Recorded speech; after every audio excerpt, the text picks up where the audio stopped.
दोस्तों, आज का दौर विज्ञापन का दौर है। अब प्रचार है तो व्यापार है की रणनीति सबसे अधिक कामयाब हो रही है। एक समय था जब कई बढ़िया उत्पाद अपना विज्ञापन नहीं करते थे और उस समय आम लोगों में ये धारणा थी कि विज्ञापन केवल उन्हीं उत्पादों का किया जाता है जो उत्पादन घटिया किस्म के होते हैं। परंतु विज्ञापन वक्त के साथ साथ लोगों के दिलो दिमाग को बदलने में कामयाब हुए। विज्ञापनों में क्रिकेटर और फिल्म एक्टरों का भी इस्तेमाल हुआ। अब किसी मशहूर हस्ती द्वारा कही गई बातों पर जनसाधारण जल्दी यकीन कर लेता है और ऐसी मशहूर हस्तियां पैसों के बदले किसी भी घटिया चीज़ का विज्ञापन करने से पीछे नहीं हटती। कुछ तो तंबाकू तक का विज्ञापन करते हैं और फिल्मों में तंबाकू के नुकसान समझाते हैं। खैर, बीतते वक्त के साथ साथ अब विज्ञापन भी जवान हो गए हैं। विज्ञापन निर्माता बड़े ही शातिर तरीके से कार्य करते हैं। इन विज्ञापनों से सिर्फ उत्पाद का ही प्रचार नहीं होता, बल्कि ये विज्ञापन लोगों के मन में इस तरह के नकारात्मक विचार डालते हैं जिससे लोग किसी उत्पाद को खरीदने को मजबूर हो जाते हैं। उदाहरण के लिए,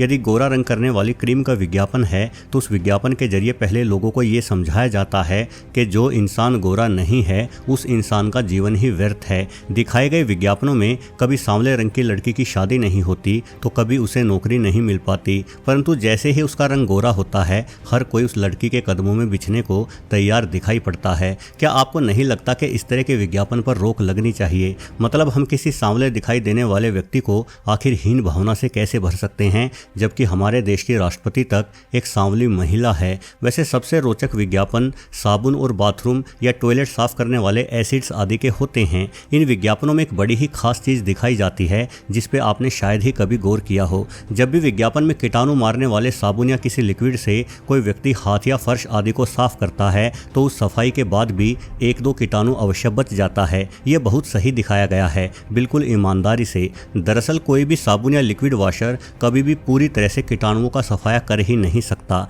इसलिए इन साबुनों के विज्ञापन में ये भी बताया जाता है कि अमुक साबुन 99.9% कीटाणु मार देता है, फिर भले ही वो कीटाणु किसी भी बीमारी के हों, और यहीं से समस्या शुरू होती है। असल में साबुन से हाथ धोने के बावजूद भी जो 0.1% कीटाणु बच जाते हैं, आपने कभी सोचा है कि उन कीटाणुओं के भविष्य का क्या होता है? आपको लगता होगा कि जब साबुन ने 99.9% कीटाणु मार ही दिए हैं तो बाकी बचे 0.1% कीटाणु भला हमारा क्या बिगाड़ लेंगे? लेकिन ऐसा नहीं है। दरअसल ये 0.1% कीटाणु ही हमारी सबसे बड़ी चिंता है। चलिए इस चिंता को समझने के लिए थोड़ा अतीत में जाते हैं। दोस्तों, वर्ष 1874 में वैज्ञानिकों ने करिश्माई चीज बनाई जिसे DDT नाम से जाना गया। ये वो समय था जब मलेरिया नामक बीमारी ने पूरी दुनिया में कहर मचा रखा था। मलेरिया का हमारे पास कोई इलाज नहीं था और हर वर्ष इंसानों की एक बड़ी संख्या मलेरिया का शिकार होकर मारी जाती। ऐसे में DDT एक वरदान बनकर दुनिया के सामने आया। DDT वो पहला केमिकल था जिसे मच्छरों के खात्मे के लिए इस्तेमाल किया गया और DDT के प्रभाव चमत्कारी थे। इस केमिकल ने मच्छरों की संख्या अप्रत्याशित रूप से घटा दी। जहां DDT का छिड़काव किया जाता वहीं से मच्छरों का खात्मा हो जाता। DDT भी 99.9% मच्छरों को मार डालता, परंतु 0.1% मच्छर फिर भी बच जाते। अब वैज्ञानिकों का अनुमान था कि 0.1% मच्छर भला हमारा क्या बिगाड़ लेंगे, लेकिन यही 0.1% मच्छर आखिरकार सब पर भारी पड़ गए। वास्तव में जो जीव जितना छोटा होता है वो जीव खुद में उतनी ही तेजी से बदलाव करने में भी सक्षम होता है। उदाहरण के लिए, जैसे ही बारिश का मौसम आता है तो चींटी जैसे जीव खुद में परिवर्तन करते हुए पंख विकसित कर लेते हैं। कीटों में आए कई प्रकार के बदलाव अगली पीढ़ियों में भी पहुंचते हैं। इसलिए जो मच्छर DDT को झेलकर बचने में कामयाब रहे, अब उन्हीं मच्छरों ने अगली पीढ़ी को जन्म दिया। अब इन नई मच्छर संतानों को DDT झेलने की कुछ शक्ति विरासत में अपने माता पिता से मिली हुई थी। नतीजन इस नई पीढ़ी की DDT से बचाव की दर और भी अधिक रही। जैसे कि शुरुआत में DDT से 0.1% मच्छर अपनी जान बचा पाए तो अगली पीढ़ी के मच्छरों की बचाव दर मान लो कि 0.2% हो गई। यूं ही हर पीढ़ी के साथ मच्छर DDT को झेलने की क्षमता बढ़ाते गए और 1950 आते आते मच्छरों पर DDT का प्रभाव पूरी तरह से विफल होने लगा। अब मच्छर DDT के इस्तेमाल के बावजूद भी मरते नहीं थे।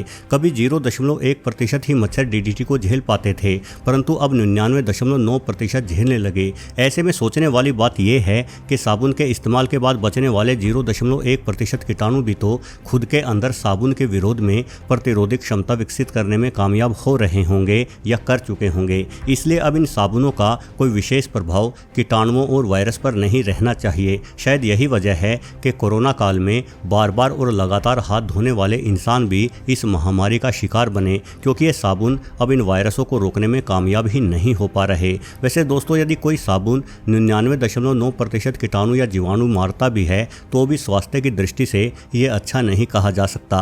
वैज्ञानिक शोध बताते हैं कि बहुत अधिक साफ सुथरा बने रहना भी इंसानों के लिए गलत है, क्योंकि कीटाणुओं से अधिक दूरी आपके भीतर रोगों से लड़ने की क्षमता को विकसित ही नहीं होने देती।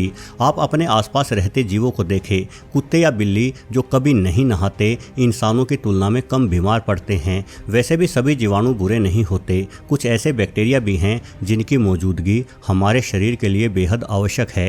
ये जीवाणु हमारी त्वचा पर एक सैनिक की भांति पहरा देते हैं और हानिकारक कीटाणुओं को भीतर आने से रोकते हैं। साथ ही हमारे भोजन पचाने से लेकर अन्य कई महत्वपूर्ण कार्यों के लिए भी जीवाणुओं की मौजूदगी होना बेहद आवश्यक है। वर्ष 1989 में ब्रिटिश महामारी विशेषज्ञ डेविड स्ट्रेचर ने यह साबित किया था कि यदि आप बचपन में कई प्रकार की संक्रामक बीमारियों से होकर गुजरे हैं तो जवानी और बुढ़ापे में आपके स्वस्थ रहने की संभावना कहीं अधिक हो जाती है, क्योंकि उन संक्रामक बीमारियों से लड़ने के लिए आपका शरीर कहीं अधिक काबिलियत हासिल कर चुका होता है। हमें समझाया जाता रहा है कि हाथों से भोजन नहीं करना चाहिए, क्योंकि हाथ और त्वचा की गंदगी भोजन के साथ हमारे भीतर जाकर हमें बीमार कर सकती है। परंतु यदि ऐसा होता तो माँ का दूध भी बच्चे के लिए बुरा होना चाहिए, क्योंकि वो दूध माँ की त्वचा से ही बच्चा हासिल करता है। वास्तव में यदि आप किसी बच्चे को साफ सुथरी कटोरी चम्मच से दूध पिलाते हैं तो उस बच्चे को पेट संबंधी गड़बड़ियाँ होने की संभावना अधिक होती है, जबकि माँ की त्वचा से चूसकर पिया गया दूध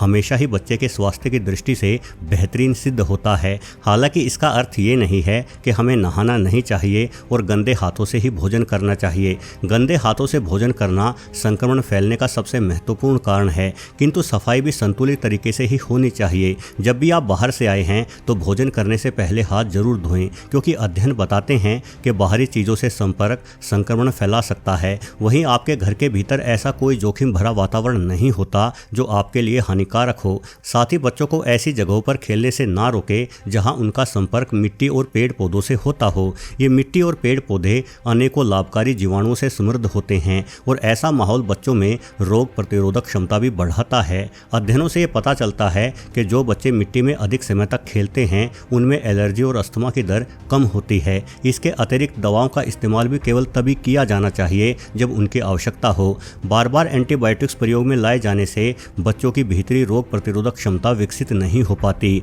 वस्तुतः जब हम बीमार पड़ते हैं तो हर बार हमारा शरीर उस बीमारी से कुछ न कुछ सीखता है और अगली बार के कीटाणु हमले से बचने के लिए हमारा शरीर और अधिक मजबूत हो जाता है। दरअसल हमारी इम्यूनिटी कोशिकाओं एवं रासायनिक यौगिकों का एक जटिल नेटवर्क होता है जिसमें लगातार बदलाव चलते रहते हैं, और ये नेटवर्क जब भी किसी नए कीटाणु या वायरस के संपर्क में आता है तो हर बार उस नए वायरस से लड़ने के लिए खुद को और बेहतर करता रहता है ताकि भविष्य में वो वायरस शरीर को बीमार ना कर सके। वीडियो देखने के लिए आपका बहुत बहुत धन्यवाद।